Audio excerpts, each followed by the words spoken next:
A little bit more on the president's interview with Griff Jenkins. President Trump standing by his decision to cut aid to several Central American countries unless they do more to stem the flow of migrants coming north to the United States. I already stopped the money. We pay them over $500 million. Honduras, Guatemala, El Salvador.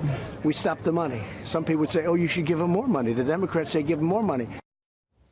Well, there's at least one Republican who disagrees with the president. Joining us now, Florida Congressman Francis Rooney. Nice to see you, sir. As always, the president seems to think there's people who say that we should give those Latin American countries more money, or just you're okay with the same amount. Well, I think these countries that have weak and corrupt governments and lack strong civil institutions are aided a lot by our foreign aid programs that go to help strengthen those civil institutions. You know, most of that aid, if not all of it, goes to NGOs in those countries, not governments. Well, connect the dots for us. If I'm a taxpayer and my money's going down to El Salvador or Honduras, how does that help the crisis at the border? Well, we're going to continue to have floods of migrants from particularly the three Western Triangle countries because their economy's bad, because they have gangs and murders, they have no strong civil institutions, and they have high unemployment. If we could somehow help those countries get on their feet, sort out their governments, deal with their problems, then those people would probably like to stay in their own country. All right, that's one option. Where does this go from the president's point of view? Does he have the full authority to cut this aid from USAID and repurpose it, or does he have to get Congress's approval? You know, I'm not sure about that. This is one of those areas where I don't know enough about the government, maybe that I should. But I do think he has wide authority to hold back money as long as it stays within a given appropriation. I think George Bush did some of that, too.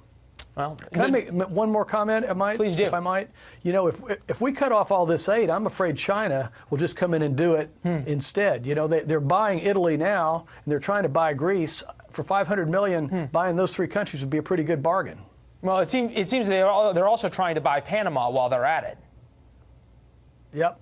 Okay. Is there anything the U.S. can do to prevent that?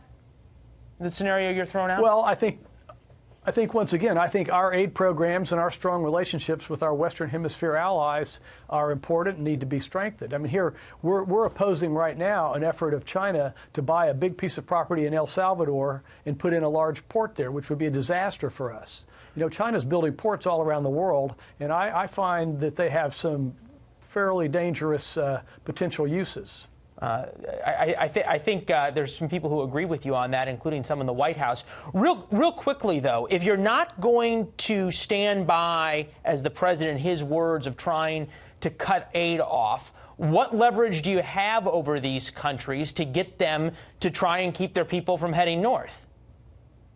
Well, just last night I was talking with some Salvador business leaders in Miami, friends of mine, and they fully agree with some of the comments that the White House has made that we could do better at making sure that money is spent in the best possible manner and keep the government down there out of it. You know, we have to make sure that all of these taxpayer dollars go to strong groups like IRI and other democracy building, free press building institutions in those countries. Well, they've got a lot of work to do to build democracies and free presses in some of those countries. But as we look towards 2020, especially in Florida, things have tightened. You look at the 2016 numbers, Donald Trump versus Hillary Clinton, versus the 2018 numbers, Ron DeSantis against Andrew Gillum. It has tightened dramatically there. We know that Gillum is going to try to work to register a number of new voters. There's 1.4 million felons who are now eligible to vote in Florida for 2020. How worried are you that Florida becomes back in play and potentially turns blue again?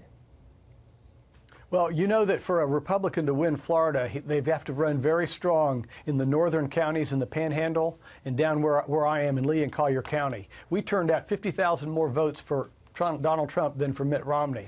And so I think the president's $1.1 billion that he's given to rebuild the Everglades projects and things like that show his commitment to South Florida. And hopefully we're going to get on board and ban offshore drilling, which almost all Floridians oppose. And something you've been very vocal about, not only the offshore drilling, but trying to get some help there for the Everglades. Ron DeSantis as well is a part of that. Congressman, we appreciate your time as always. We'll see you back here in D.C.